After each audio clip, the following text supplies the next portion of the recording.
Nishat Group, through its flagship entity Nishat Mills Limited, has announced plans to establish private limited company in United Kingdom. Here is legal analysis of the development. Regulatory compliance. The establishment of the new company will be carried out through NMLS whole-owned subsidiary Nishat International based in UAE. This move contingent upon receiving all necessary regulatory approvals and compiling its relevant laws both in UK and Pakistan. Legal framework in the UK.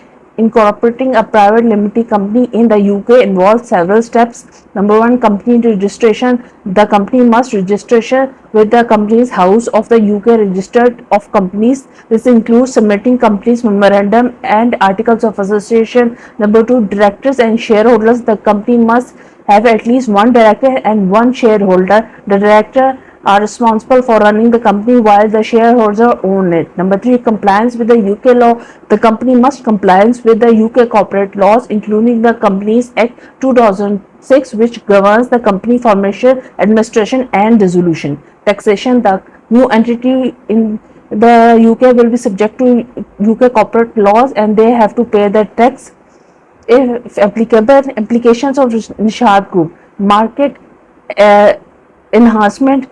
By establishing a UK company, they will enhance their market and get new opportunities to do business. Regulatory benefits. The UK offers stable regulatory environment which can advantage the business. Financial considerations. The move come aim for the financial changes and it is a significant decision to make more profits, but it will increase the financial cost.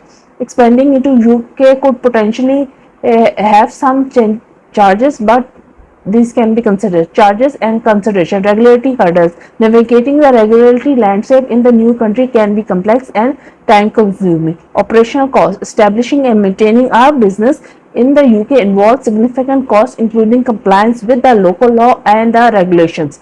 Economical factors. The global economic environment, including infrastructures and the currency exchange rates and economical policy, can impact the profitability of the new venture. The decision by the Nishat Group to establish a private company in the UK is a strategic move aimed to expand the market presence and diversify its business operation. While there are regulatory and financial changes to be considered, the potential benefits of entering the UK markets could outweigh these hurdles.